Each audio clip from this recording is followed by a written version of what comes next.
世界各地嘅人正陸續分享一啲令人最毛骨悚然嘅遭遇。嗰啲生物怪異到完全唔似真實存在，由外形似青蛙嘅詭異生物，到好似由傳說入邊走出嚟嘅存在。呢啲怪物遭遇絕對會令你不寒而慄，所以請你一定要睇清楚，記得訂閱異常目擊。所有嘅目擊全部都係真相嘅碎片。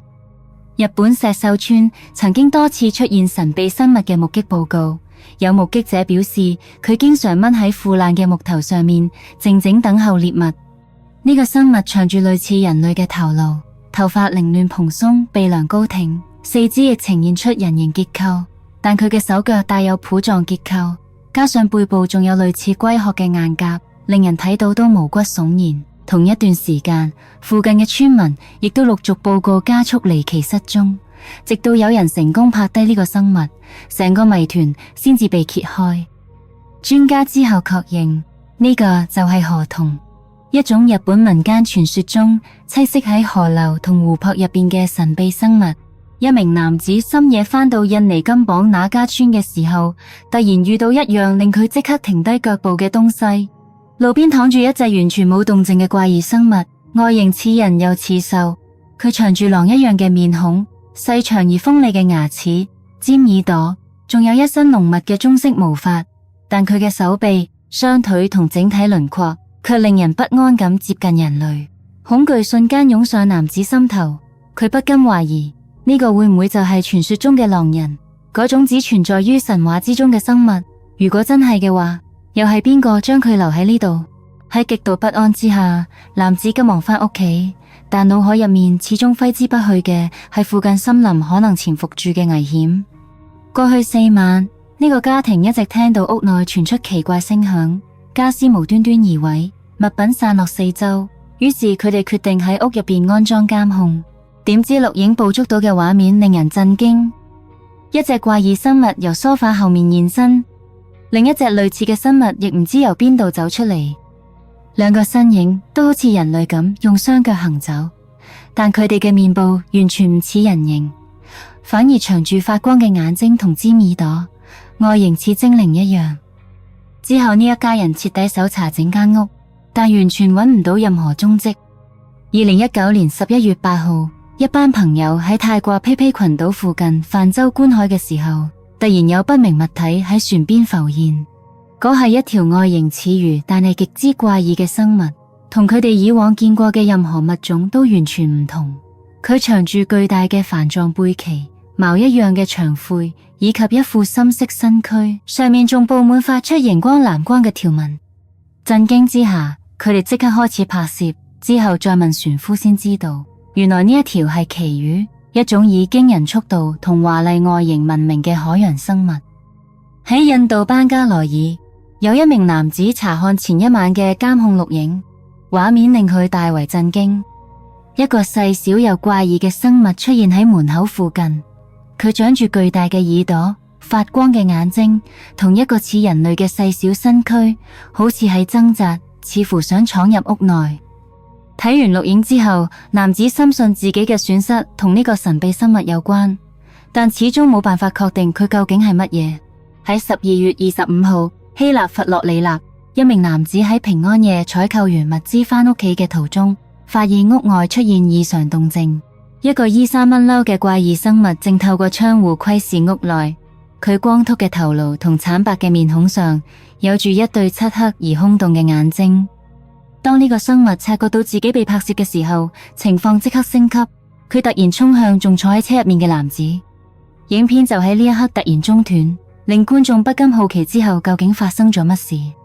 直到今日，仍然冇人知道呢個生物嘅真實身份。有人認為佢可能係卡利坎扎羅斯，一種喺希臘傳說中會喺聖誕期間出現並製造混亂嘅神秘生物。喺一個漆黑嘅夜晚，一名男子嘅寵物狗突然跑入附近嘅樹林，令佢十分擔心，於是即刻追入去。但係眼前嘅畫面令佢毛骨悚然。一班人圍成一圈，中間有一名女子行為癲狂，好似被邪靈附身一樣。而最令人恐懼嘅係佢身後嘅黑影，一個高大嘅生物，頭上長住犄角，腐爛嘅皮肉之下肋骨清晰可見，整個畫面就好似黑暗儀式或者邪教祭祀現場。意識到情況極之危險，男子選擇悄悄後退離開，因為佢唔想惹上麻煩。喺一個陽光普照嘅星期日，加拿大安大略省一名男子準備開車帶屋企人去附近公園，突然留意到車入邊有異常情況。一個怪異生物正慢慢爬過座位，佢嘅身體似蛞蝓一樣用腹部吸附住表面，爬行嘅時候產生波浪式移動。而呢個啡色生物嘅表面仲長住多條觸手狀附肢。男子感到困惑之下，用 Google 鏡頭搜尋之後確認，原來呢一個係黃肩柯若，一種罕見但對人類無害嘅昆蟲幼蟲，以奇特外形而聞名。一名男子喺丹麥錫爾克堡湖附近徘徊嘅時候，目睹到一個令人不安嘅畫面。毫無任何預兆之下，一隻怪異生物突然由水面升起，只露出頭部，修長嘅蛇頸若隱若現，而身體其他部分依然隱藏喺湖水之下。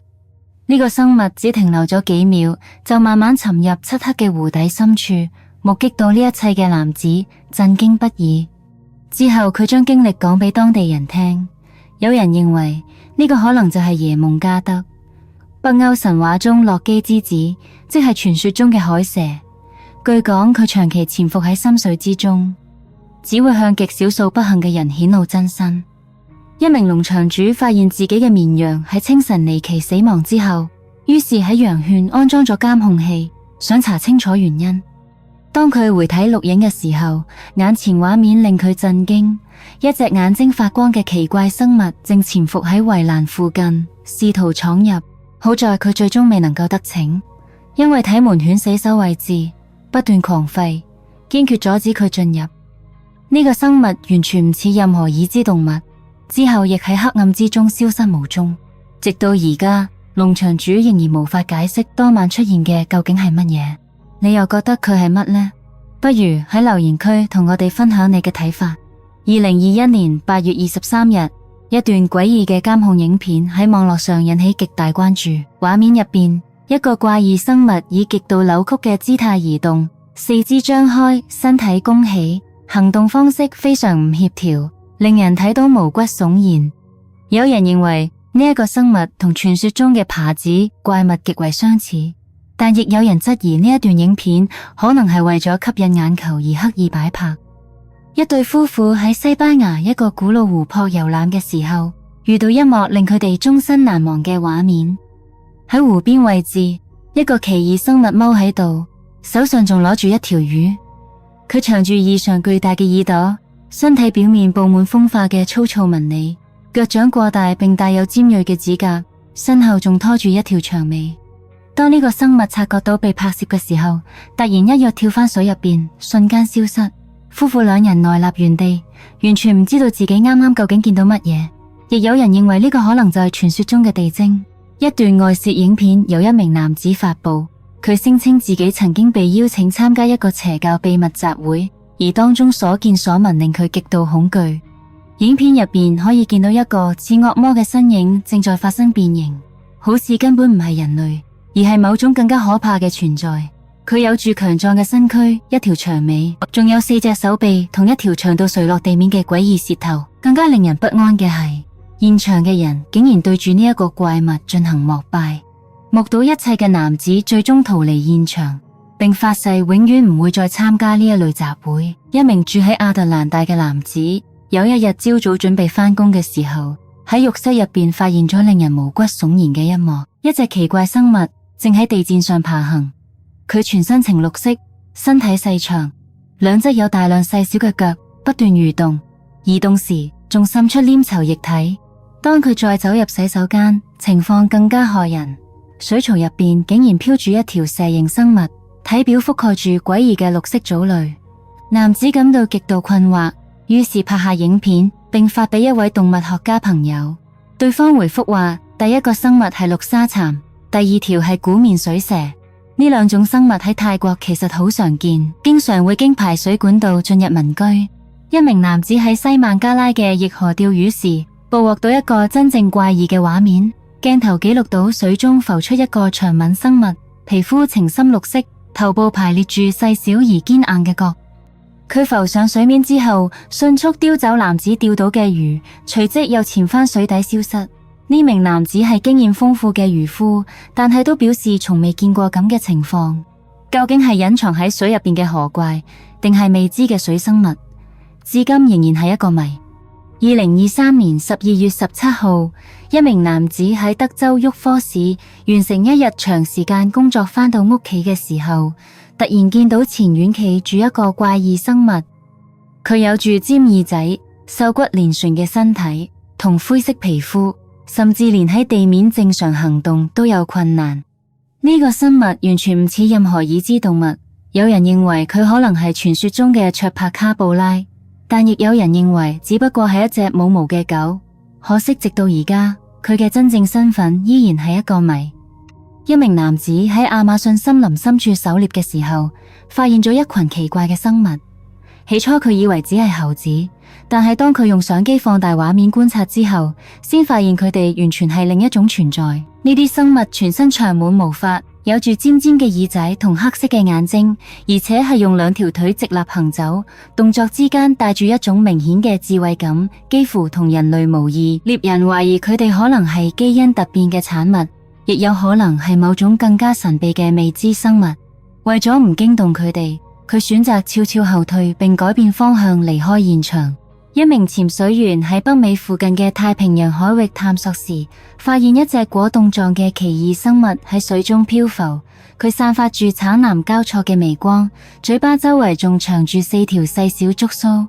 潛水員當場睇到呆晒，因為佢從未見過咁嘅景象。出於好奇，佢之後將呢一段錄影俾一位經驗豐富嘅潛水同伴睇。對方解釋話，呢個其實係蛋白石海蛞蝓，一種罕見嘅海蛞蝓，背部鮮艷嘅橙色附屬物可以幫助呼吸，同時亦含有刺細胞，用嚟抵禦捕食者攻擊。一名漁夫喺非洲剛果河釣魚時，捕獲到一個令人極度不安嘅生物。起初佢睇落好似一個安靜坐喺桶入邊嘅人，低住頭，但當漁夫試圖靠近時，呢個生物突然變得極具攻擊性，露出類似人類嘅牙齒，而下巴仲垂住兩條細長嘅觸鬚，成個身體結構更加似魚而唔似人。漁夫一度懷疑佢係美人魚，但係傳統認知中嘅美人魚根本唔會係呢種形態，因此呢個生物真正身份至今仍然無法解釋。一對夫婦喺瑞士楚爾馬特徒步旅行嘅時候，俾地上爬行嘅一群細小生物嚇到停低腳步。呢啲生物長住8條黑色嘅腿，翅膀好似花瓣一樣展開。當男子將鏡頭拉近時，其中一隻生物突然張開翅膀，露出鮮艷嘅黃色、紫色同綠色斑紋，就好似盛開嘅花朵一樣。最初呢一幕令人感覺虛幻又不安，但後來經過網上查證，男子發現佢哋其實係一種罕見嘅花金龜。一段監控錄影因為喺夜晚寧靜街道拍到詭異生物而迅速引起關注。畫面中嘅身影似乎擁有巨大翅膀，一張似老鼠嘅面孔，誇張嘅耳朵同發光嘅眼睛。但更加令人不安嘅係，呢個生物之後突然發生變形，四肢着地趴低，成個身體出現明顯扭曲，好似完全冇頭部一樣。短短幾秒之內就跳過附近圍牆，消失無蹤。網上對呢段畫面意見分歧，有人認為係超自然生物，但亦有人認為只不過係人工製作嘅影像效果。兩名獵人喺阿拉斯加尋找熊嘅時候，發現一個奇怪生物正坐喺洞穴入口。佢哋當場愣住，因為從未見過咁嘅存在。呢個生物長住似狗一樣嘅口鼻、棕色眼睛同細長尖耳，而最令人不安嘅係佢擁有人類般嘅四肢。之後獵人去到附近村莊向當地人打聽，村民表示呢個可能係傳說中嘅狗頭人，一種長住狗頭嘅人形生物。一名男子喺夜晚準備去田間澆水嘅時候，突然遇到一個駭人嘅小生物。佢長住修長嘅尖耳、巨大嘅眼睛同橄欖綠色嘅皮膚，雙眼仲散發出詭異光芒。呢個生物突然盯住男子並撲過嚟，好似警告佢唔好再接近。佢外形帶有幾分人類特質，但係體型過細而且形態怪異，明顯唔屬於人類。之後男子將影片俾祖父睇，有人認出呢個可能係哥布林，但你又覺得佢究竟係乜嘢？一名住喺加州弗雷斯諾嘅男子喺寵物狗一夜失蹤之後查看監控錄影，結果見到一幕令人震驚嘅畫面。影片中，一個黑影由佢屋企後院嘅黑暗之中慢慢浮現。呢個生物身形高大而詭異，頭上長住彎曲嘅長角。佢停低嚟飲咗幾啖泳池水，之後又靜靜消失喺黑暗之中。由於無法辨認呢個生物，男子開始懷疑呢個未知存在可能就係導致寵物失蹤嘅真正原因。咁而家就嚟到今期嘅精選環節。最近喺科納一帶嘅農村地區傳出一宗離奇事件。墨西哥有村民聲稱有恐怖生物由附近森林出沒，仲會掠走家畜。出於安全考慮，村民集合咗一隊牛仔去追蹤呢個怪物。經過幾個鐘頭嘅搜索，佢哋終於將呢隻怪物逼到絕境。呢個半人半鳥嘅生物長住鋒利嘅鳥爪，用嚟捕捉獵物，全身長滿毛髮，仲有一張扭曲又害人嘅面孔。就喺佢哋準備喐手捉捕嘅時候，怪物突然激烈反抗，最終再次逃入森林深處。你又覺得呢個生物究竟係乜呢？歡迎喺留言區分享你嘅睇法。咁今期異常目擊嘅內容就到呢度為止。你對今期入邊邊一個發現覺得最震撼呢？又或者你仲知唔知其他類似嘅發現？不如喺下面留言同我哋一齊分享。我哋下期再見。